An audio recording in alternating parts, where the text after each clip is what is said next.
Welcome to On Contact. Today we discuss the rise of America's secret government with journalist and author David Talbot.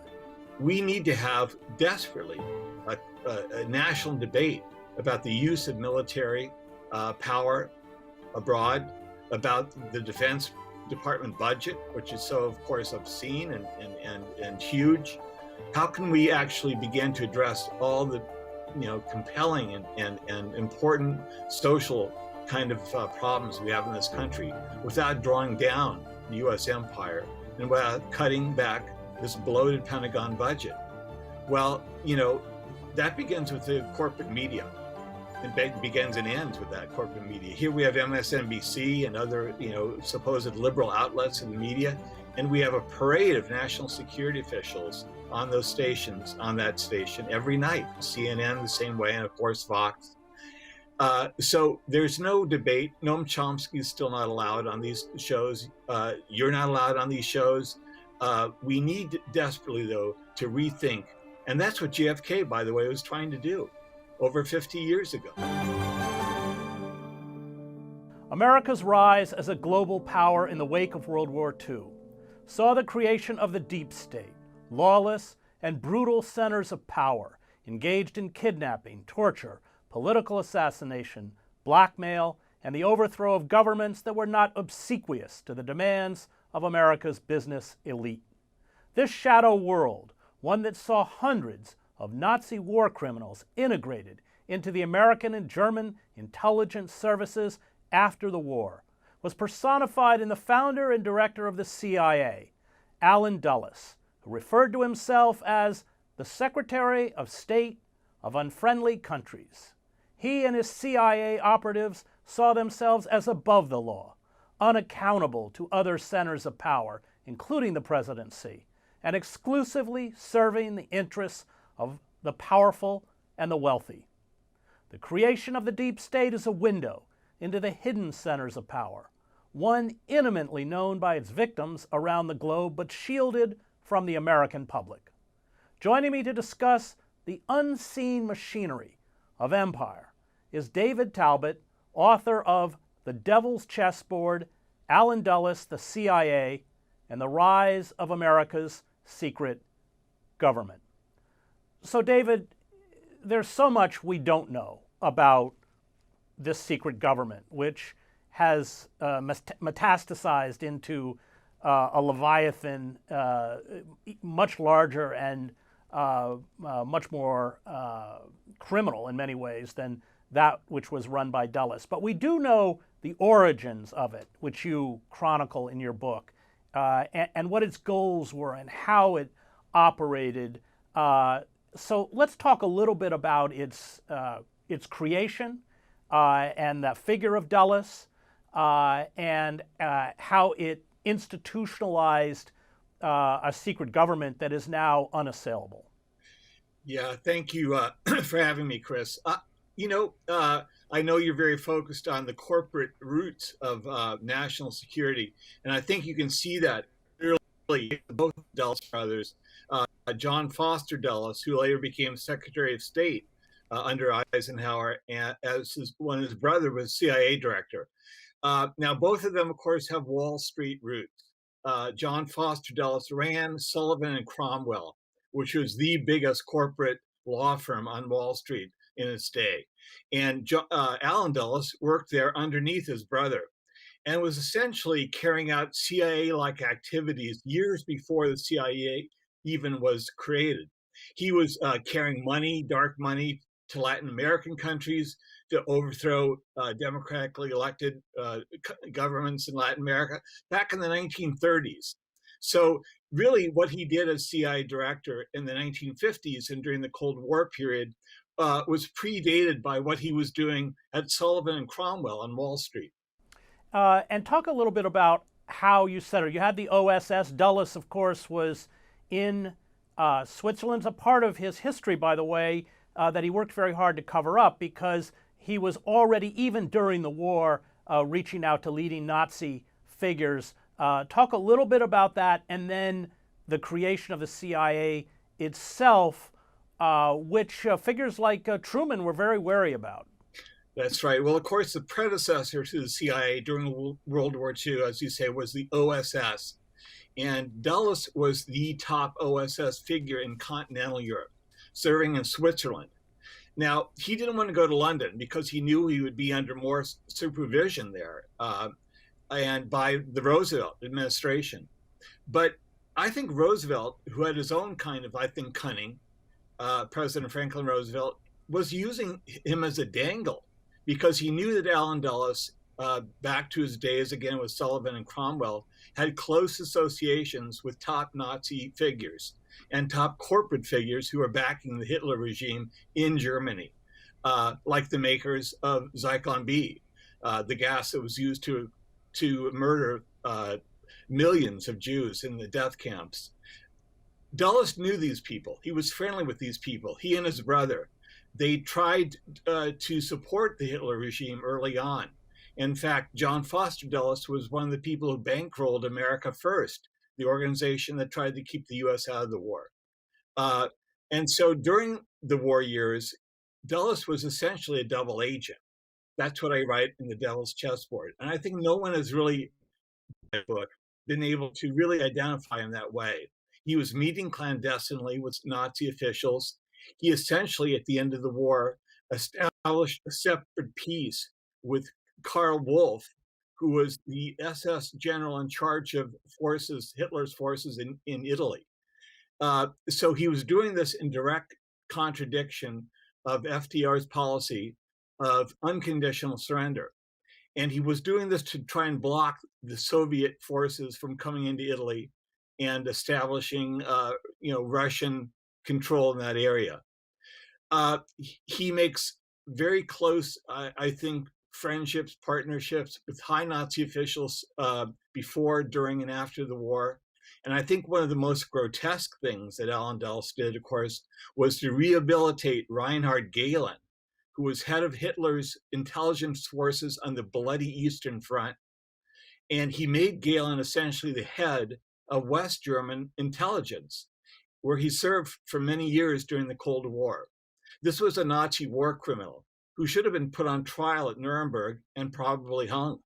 Well, there were all sorts of Nazi war criminals that he shielded, hundreds of them, including Klaus Barbie, because for the Dulles brothers and the business interests that they represented, it was all about defending the capitalist elites, the ability of corporations to invest in Europe, and that meant breaking socialist or communist organizations that opposed those interests. And then you get, after the war, the creation of the CIA itself. Dulles founds the CIA.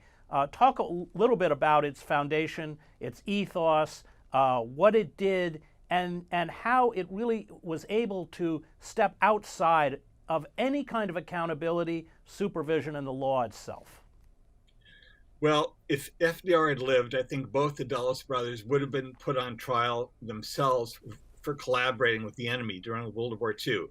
But he dies at a convenient time for the Dulles brothers and many of those who were deeply connected to Hitler's regime. And so they avoid being put on trial. Instead, they're in a very strong position where they essentially try to root out the New Deal from Washington. They go on a mission, and I think they were the leaders of it, to create this sort of McCarthy regime. They used Richard Nixon, who was a prodigy of theirs. They helped get elected to office, to Congress in California.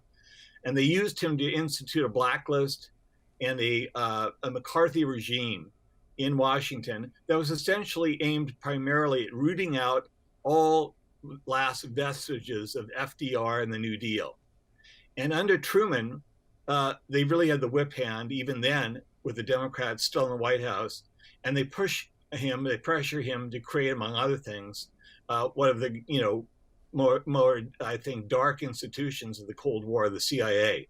Now Truman at the time protested, forlornly, that he didn't want the CIA to become, quote, a Gestapo. He wanted only to be the kind of agency that accumulated information for the president and passed it along to him. Truly an intelligence organization rather than a clandestine, subversive action arm of the Wall Street, which is what it became, overthrowing governments, assassinating people around the globe, and so on. So under Truman, he tries to keep the CIA a benign institution, or relatively benign. But of course, Dulles, who's only number 2 at CIA during that period, is running circles around him already, and officially becomes the CIA director under President Eisenhower. Again, a man who the Dulles brothers helped create, encouraged to run for president, and finally, of course, did become president in 1953. Well, I think what's interesting, you point out in the book, that rather than an intelligence operation, it's about disseminating disinformation within the government, whether that's against Mossadegh in Iran, whether that's against Arbenz in Guatemala, whether that's against Fidel in Cuba, on behalf of the business interests they represent. So it was actually the inverse of an intelligence agency. Yeah, the CIA under Dulles was really acting on its own volition under the direction of Dulles. I think that President Eisenhower basically outsourced his foreign policy to the Dulles brothers, to John Foster Dulles at the State Department and Allen at the CIA. And they were doing whatever they really wanted at that point. Now, in the beginning, after the fact, Eisenhower kind of approves what he does in Guatemala, overthrowing the democratically elected government of Jacobo Arbenz, and in Iran, overthrowing the democratically elected government of Mossadegh. Because I think Eisenhower saw these as relatively inexpensive ways to exert American will around the world. He did not want to get into another world war, costly, that would cost the lives of a lot of American troops and American treasure. And so he thought this was foreign policy on the cheap. But by the end of his presidency, I think Eisenhower himself had come to see how the Dulles brothers had left him what he said was a legacy of ashes, and had really undercut his ability to make a peace with the Soviet Union, among other things. And I think they did this near the end of President Eisenhower's 8 years in office, when he was really intent on establishing some kind of détente with the Soviet Union at the Geneva summit in 1960. And that was sabotaged, that peace conference, by Allen Dulles once again, with the U-2 flyover the Soviet Union, the spy plane that was shot down. He assured President Eisenhower the plane flew too high to be shot down by the Soviets. But that day, it was shot down, of course. It created an international incident, sabotaged the peace summit, and President Eisenhower was left with nothing in the way of peace at the end of his presidency. Great. When we come back, we'll continue our conversation about the secret state within the American government with author David Talbot.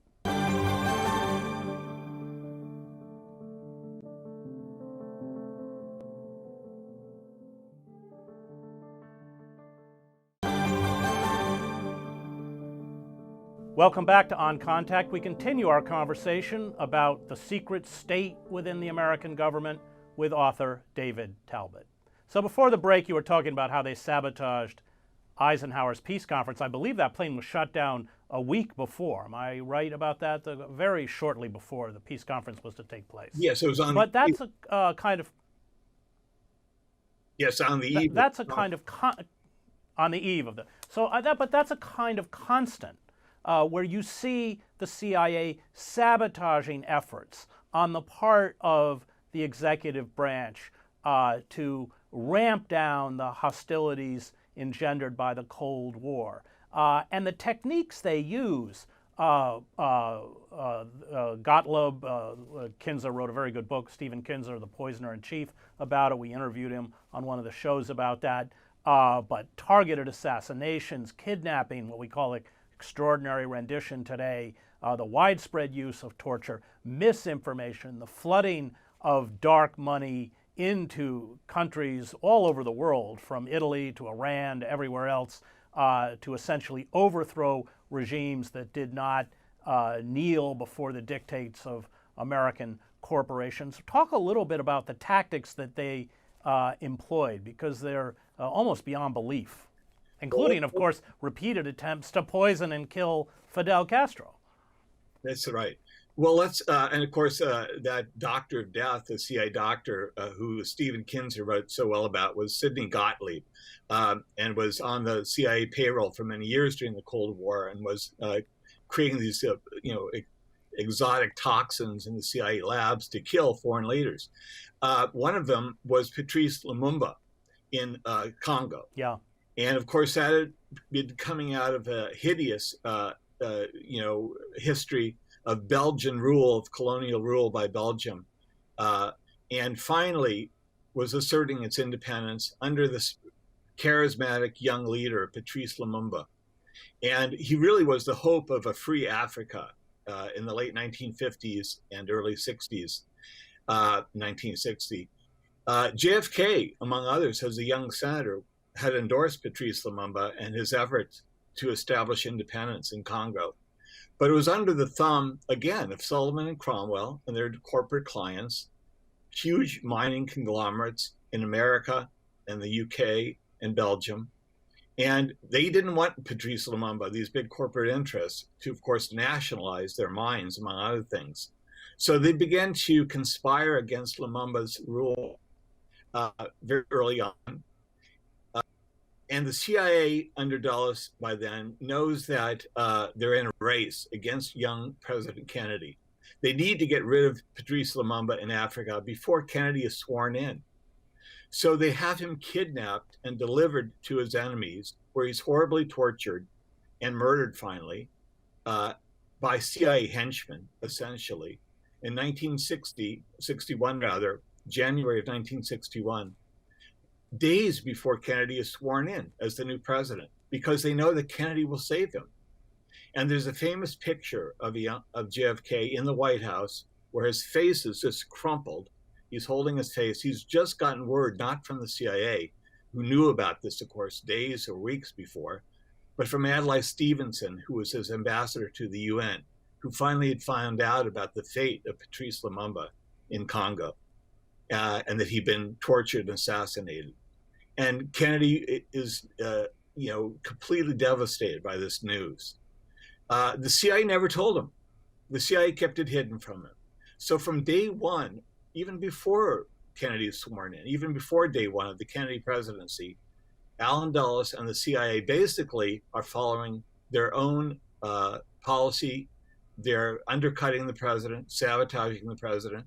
And in fact, at a party in Georgetown, while Kennedy is about to be sworn in, he's bragging to people, Allen Dulles, that he's going to continue the policy of his brother, his late brother, who died by then of cancer, John Foster Dulles, his hardline Cold War policies. And he made this very clear when he killed Patrice Lumumba in Africa, CIA henchman, without even informing the new president. Well, you write in the book about how they even attempted to overthrow President de Gaulle in France, and Kennedy has to admit to de Gaulle that he's not even aware of what his own intelligence service is doing. Yes, this was a very dramatic series of events in April of 1961, and it got overshadowed by the Bay of Pigs operation, another CIA debacle in Cuba. But what was going on right around the same time is that the CIA and hard right elements of the French military are trying to overthrow the de Gaulle presidency in France, even though he'd been a national hero, a hero from World War II on, because he was trying to establish peace in Algeria, the former French colony. And he'd sparked a strong reaction from hard right elements within the French military and the CIA. And so right during this period, Kennedy's trying to deal with the CIA debacle in Cuba. He's also having to deal with this attempted coup in France. And it was very dramatic because the French paratroopers, who were loyal to these right-wing elements, the secret army organization in France, were about to land in France and overthrow de Gaulle and probably assassinate him. At the same time, Kennedy is getting word of this and has to admit, as you say, to the French ambassador in Washington, I'm sorry, I'm not in control of my own CIA.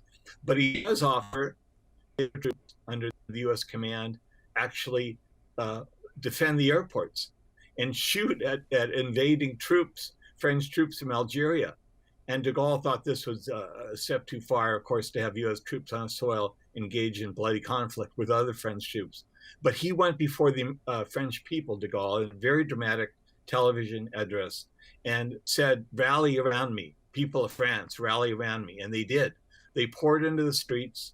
They secured key locations throughout France, and the coup was defeated. No thanks to Allen Dulles and the CIA, who was supporting, of course, the plotters themselves. One of the motifs in the book is that there's a constant overreach, intentional overreach on the part of the CIA to force the executive branch to engage in conflicts, the Bay of Pigs being the perfect example. Dulles and the CIA knew very well that once people landed on the beaches in Cuba in the Bay of Pigs, they would need air cover, and they thought that this would force Kennedy's hand. Kennedy, of course, didn't do it, which created an even deeper animus between Dulles and Kennedy. And the last part of your book deals with a lot of the evidence that shows that Dulles was very close to the Kennedy assassination. I think you argue probably behind it. But I want to close the last 5 minutes by talking about where we are now. This book lays out the monster that was created, what its ideology is, how it works, how it's beyond control, how it often has more power than any other institution within the government, and we didn't go into, although it's in the book, the way it very skillfully manipulates and controls the press. But I think it is an important book because this secret government has only expanded and grown. Well, I think you're right, Chris. I think what Dulles did during his regime at the CIA was to lay the groundwork for the kind of deep state, dark espionage reign that we have today, where the CIA feels, and other agencies, military agencies within the U.S. Apparatus, feel empowered to do whatever they need to do or want to do around the world. And of course, I think it reached its pinnacle in many ways under Donald Trump, who gave them a complete authority to do whatever they want and appointed Gina Haspel, a notorious torturer, to be head of the CIA. So that's how we've devolved. But it began years before, as I write in my book, The Devil's Chessboard, under Dulles. Assassination, overthrows of government, regime change, dark money, as you said. All these, techniques of dark power were being employed by Dulles back in those days in the Cold War. In fact, black sites that we thought were an invention of the Bush-Cheney regime after 9/11, black sites where they held prisoners, tortured them, and even killed them, were being operated by Allen Dulles, the CIA, during the Cold War. So there was nothing new that Bush and Cheney initiated after 9/11 that Dulles had not, I think, already created at the CIA. In fact, one of his young prodigies, one of his young admirers, was Donald Rumsfeld, who was a congressman, was very admiring of Allen Dulles, and later becomes, of course, Secretary of Defense under the second Bush regime. So, there's a through line with Allen Dulles that extends to the current, I think, operation of the deep state and to some of its darkest exploits. And this deep state, of course, as in the past, works on behalf of multinational corporations. It's in essence the muscle or the mafia creation used to protect the interests of global corporations. But it's done tremendous damage to American democracy itself. And we have just 2 minutes, but talk about what it's done to the United States internally. Well, let me just talk about actually the impact of this book, because I'm glad you're having me on. This is now 5 years after the book was published. My books have been New York Times bestsellers, like your books have, despite the kind of blackout from the media. One of the things I do go into this book, I think that's very important, as you alluded to, Chris, is how Allen Dulles at the CIA was very close on a social level and political level with the heads of major media corporations, including the New York Times, CBS, the Washington Post, and so on. I think that kind of influence over American media continues today. We need to have desperately a national debate about the use of military power abroad, about the Defense Department budget, which is so, of course, obscene and huge.